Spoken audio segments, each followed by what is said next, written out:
Hello everyone, how are you all? I hope you all are doing well. तो आज इस video में हम लोग पढ़ेंगे पॉसिबिलिज्म के बारे में। तो बेसिकली हमने प्रीवियस वीडियो में पढ़ा था डिटर्मिनिज्म के बारे में, इसके जो फादर हैं वो ओरिजिन और इसके सपोर्टर के बारे में हमने प्रीवियस वीडियो में पढ़ा था। और आज हम लोग पढ़ेंगे पॉसिबिलिज्म के बारे में।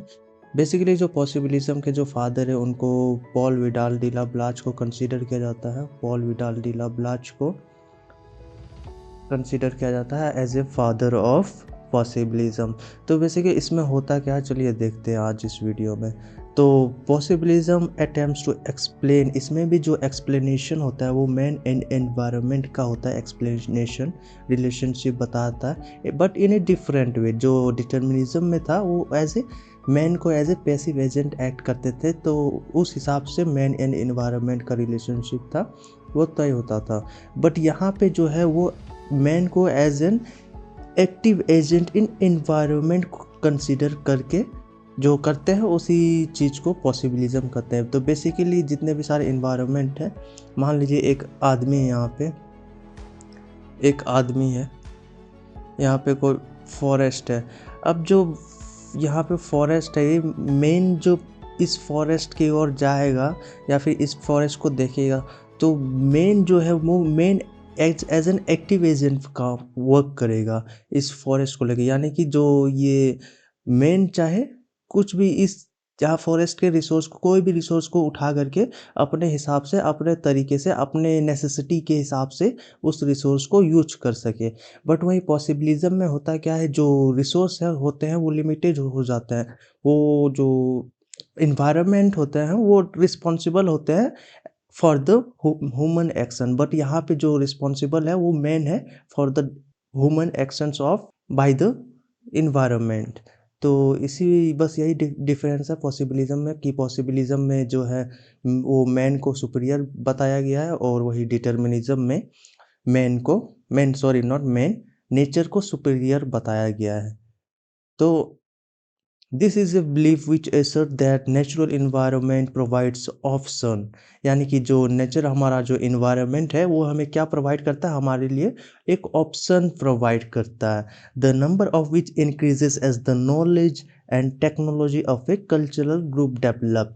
तो उस ऑप्शन को प्रोवाइड जो किया हमारा इन्वायरमेंट, तो उससे हमें जो हमारा नॉलेज है और टेक्नोलॉजी है उसको, उस रिसोर्स को जो ऑप्शन प्रोवाइड किया उस चीज़ को हम कैसे एक्सेस कर सकते हैं थ्रू नॉलेज एंड टेक्नोलॉजी। तो बेसिकली जो अब पढ़ेंगे हम लोग, जो ओरिजिन है, origin of origin of possibilism. तो बेसिकली इनके जो फादर है वो पॉल विडाल डिला ब्लास को कहते हैं। बट जो इनका जो पॉसिबिलिज्म का स्टार्ट हुआ था वो पॉल विडाल डिला ब्लास ने नहीं किया था, एक फ्रेंच जियोग्राफर थे जिनका नाम था लूशियन फेब्रे। तो इन्होंने बेसिकली पॉसिबिलिज्म के जो कॉइन, इन्होंने ही कॉइन किया था द टर्म पॉसिबिलिज्म। इन्होंने ही स्टेट किया था, he states that the possibilism, the idea of possibilism. तो possibilities represented a model of people perceiving the range of alternative uses, यानी कि options which provide our environment which uses man of, जो कि alternative है, man कैसे alternative तरीके से use कर सकते हैं किसी भी इन्वायरमेंट को, एज ए रिसोर्स की तरह यूज कर सकते हैं इन्वायरमेंट को। Two ways they could put an environment and selecting that which is best fitted their cultural disposition।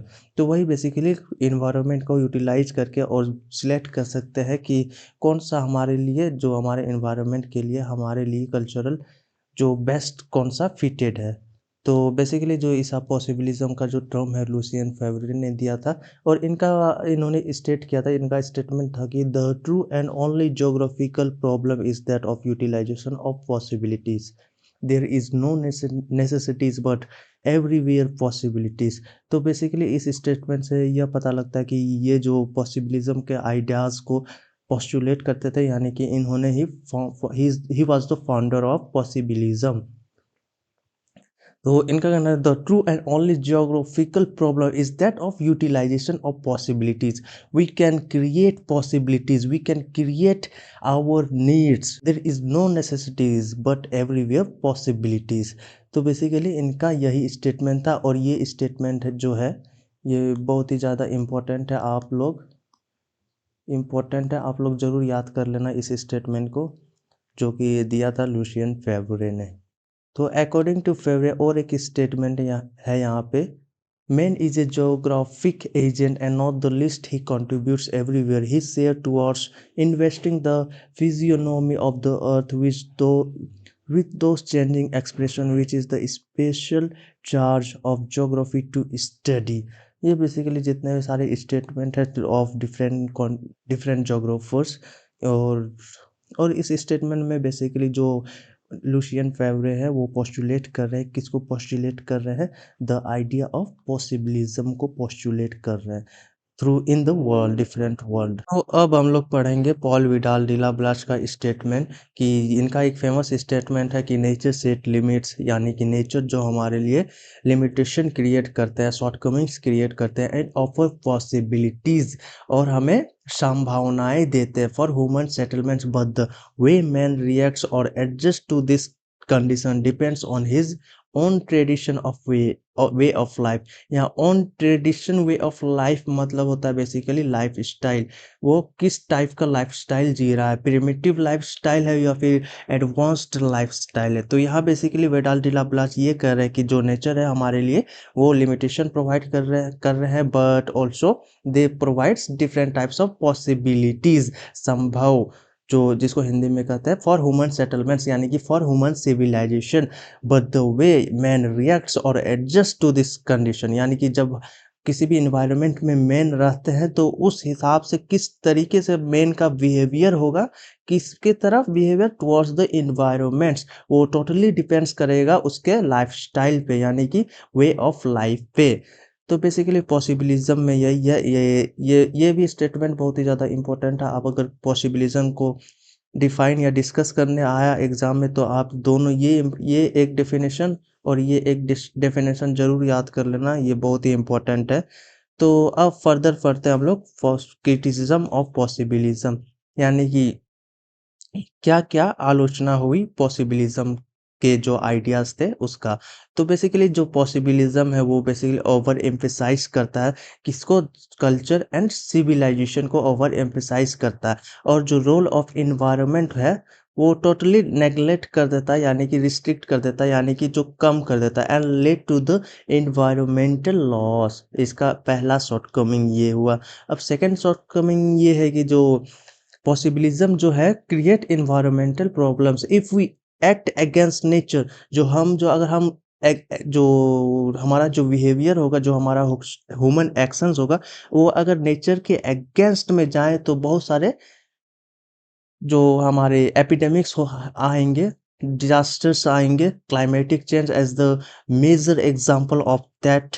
और चलिए देखते हैं, चार चार मैंने यहाँ पे एग्जांपल्स लिए। जो पहला एग्जांपल्स है कि यहाँ पे हमें क्लाइमेट चेंज देखने को मिलेगा due to heavy pollution and greenhouse, जो ग्रीन हाउस गैस इमिशन होता है, इसके चलते हमारा जो क्लाइमेट है वो चेंज होगा, और क्लाइमेट चेंज है वो मेजर हॉट टॉपिक्स है। तो सेकंड जो एग्जांपल है, facing the problem of landslides, जो हिली एरियाज में लैंडस्लाइड्स जो होते रहते हैं, अक्सर होते रहते हैं, earthquakes etc due to the dam building in a hazardous prone area। Third है facing floods due to silting of the river from mining and deforestation, floods भी आता है। और चौथा है जो facing dengue outrage in the part of Rajasthan, Punjab, Haryana due to water logging around the canal। अब जो डेंगू है वो बेसिकली जो जो अगर आप कहीं भी देखोगे वाटर जो लॉग हो गया है कहीं भी कैनल में, या फिर कहीं भी अगर वाटर जमा हो गया है, तो वहाँ पे मच्छर उगने लगते हैं, मच्छर पैदा होने लगते हैं, और उस मच्छर से बेसिकली बहुत सारे हमें डिजीज़ होते हैं। वो उस डिजीज़ में बेसिकली जो मेन डिजीज़ रहता है वो डेंगू रहता है। और दूसरा बहुत सारे हमारे जो तबीयत है वो खराब भी होता है। तो आगे आगे पढ़ते हैं, there are no unlimited possibilities in all region, possibilities vary from region to region. तो बेसिकली जो यहाँ पे बताया जा रहा है कि जो पॉसिबिलिटीज़ है वो एनवायरनमेंट के हर एक नेचुरल फिजिकल फीचर्स में सेम नहीं रहेगा। हर एक एनवायरनमेंट में, हर एक नेचुरल फिजिकल्स में, हर एक फिजियोग्राफिक एरिया में डिफरेंट डिफरेंट पॉसिबिलिटीज़ होंगे। और उसी पॉसिबिलिटीज़ को, डिफरेंट डिफरेंट पॉसिबिलिटीज़ को ही हमें मद्देनज़र में रखते हुए हमारा जो डेवलपमेंट है वो करना चाहिए। जैसे कि आप देखोगे प्लेटियो रीजन्स में, वहाँ बेसिकली जितने भी सारे मिनरल्स है वो रहेंगे, बट वहीं पे आप जाओगे डेजर्ट रीजन में, जैसे कि हो गया हमारे वर्ल्ड में मिडिल ईस्ट कंट्री, वहाँ पे अगर जाओगे तो वहाँ पे कोई मिनरल्स ही नहीं, क्योंकि वहाँ लैक ऑफ प्लेट्यू है, लैक ऑफ फिजिकल फीचर्स है। वहाँ पे प्लेट्यू है ही नहीं, तो जब प्लेट्यू नहीं रहेगा तो रॉक्स भी नहीं रहेगा, जो और जो रॉक्स नहीं रहेंगे तो वो बेसिकली मिनरल्स भी कहाँ रहेंगे। तो यहाँ पे इसीलिए यही बोल रहा है कि जो पॉसिबिलिटीज़ है वो हर जगह सेम नहीं रहता है, और रीजन टू रीजन डिफर करता है। तो and the last one is possibilities are not economically viable against the environment all the time. For example, rice cultivation in the rain-fed area is possible but not economically viable. तो basically जो हमारा जो economically feasible हमारा नहीं होता है, possibilities कुछ कुछ जो डेवलपमेंट है वो हमारे लिए फ़ायदेमंद नहीं होता है। जो जितना हमारा कैपिटल लगेगा उससे ज़्यादा हमारा लॉस हो जाता है, उससे ज़्यादा हमारा लॉस हो जाता है, इसलिए उसको जो पॉसिबिलिटीज़ है, पॉसिबिलिज्म को जो आइडिया है कि हाँ एवरीवेयर वी क्रिएट पॉसिबिलिटीज़, तो इस जो आइडिया को वो कॉन्ट्रडिक्ट करता है ये थ्योरी, ये स्टेटमेंट। तो गाइस आज का इस वीडियो में बस इतना ही। आई होप कि आपको पॉसिबिलिज्म का जो कॉन्सेप्ट है वो अच्छे से समझ में आ गया होगा। अगर आपको समझ में नहीं आया है कुछ भी, तो आप हमें कमेंट करके बताइए, और मैं कोशिश करूँगा, ट्राई करूँगा कमेंट सेक्शन में जाके आपका आंसर देने की। तो अगर हाँ, और एक, अगर आपने पहला हमारा वीडियो डिफरेंट ह्यूमन ज्योग्राफी से रिलेटेड वीडियोस नहीं देखे हैं तो हमारे चैनल पे अवेलेबल है। और अगर आपने पॉसिबिलिज्म के जो जो अर्लियर आइडियाज़ डिटर्मिनिज्म है, पॉसिबिलिज्म से जो पहले आइडियाज़ आए डिटर्मिनिज्म, अगर उसका वीडियो आप देखना चाहते हैं तो मैं डिस्क्रिप्शन में लिंक दे दूंगा, वहाँ से चेकआउट कर लेना। एंड बस गाइस इतना ही आज इस वीडियो में। अगर आपको ये वीडियो पसंद आई हो तो चैनल को सब्सक्राइब, वीडियो को लाइक, और अगर आपको आपका कोई फ्रेंड आपको अगर देखना चाहता है ये वीडियो तो उसको शेयर कर दीजिएगा। तो बस आज के लिए बस इतना ही। Thanks for watching.